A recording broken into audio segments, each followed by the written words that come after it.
Mami Olive, pwede po ba magpaturo ng assignment? Bakit ako? Andiyan naman yung mami mo ah. Sige na po, hindi niyo po ito alam mo. Mami Olive, sige na po. Ano ba? Hindi mo ba nakikita may ginagawa ako? Ang kulit mo eh, no? Bakit mo sinisigawan yung anak ko? Ha? Kinukulit niya ako. Gusto niya gawin ko yung assignment niya. Ang sinabi ko, andyan ka naman. Dami na akong ginagawa masama. Pwede mong kausapin na maayos yung bata. Hindi mo kailangan sigawan. Ay, nako. Ano pa nangyayari dito? Wala. Wala.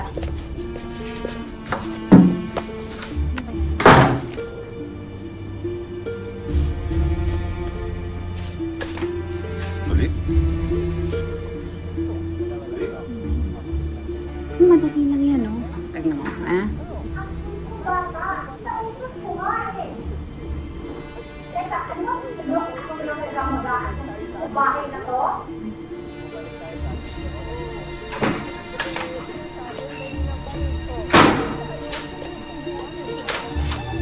Olive.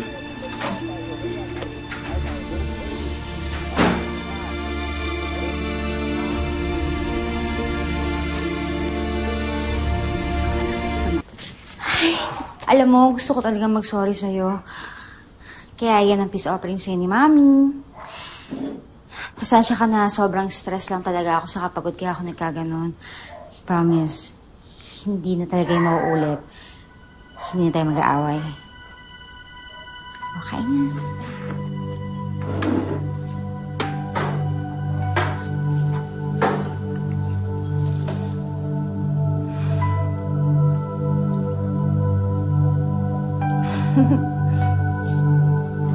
Please.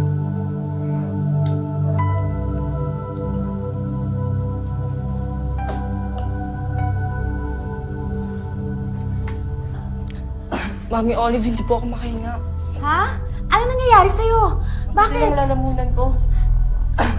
Anong gagawin ko? Diyos ko, bakit namumula ka?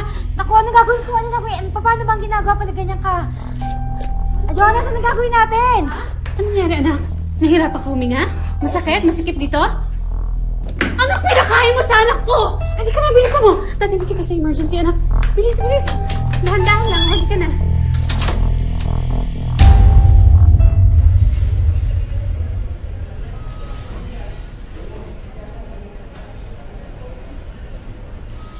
Lakas din naman ang loob mong magpakita pa dito, no? Bakit mo pinakain ng peanut butter yung anak ko? Eh, allergic siya dun. Hindi ko naman kasi alam eh. Sa bagay, ano nga ba namang alam mo? Eh, hindi ka naman ina. Dahan-dahan ka naman sa pananalita mo. Hindi naman iba ang tingin ko kay Jonas eh. Tuturing ko siyang parang anak ko.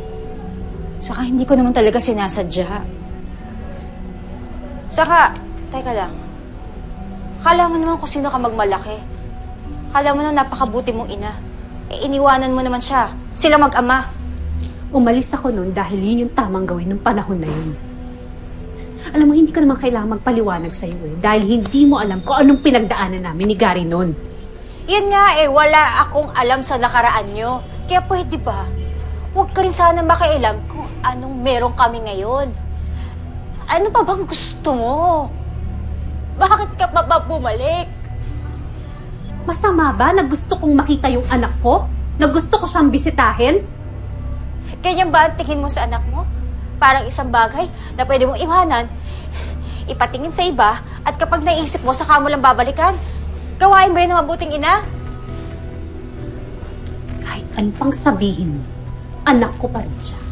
Kahit pagbali-baliktarin mo pa ang mundo, ako ang may karapatan sa kanya at hindi ikaw.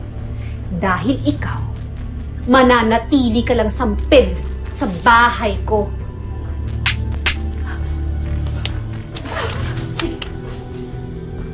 Mami, ano po nangyari?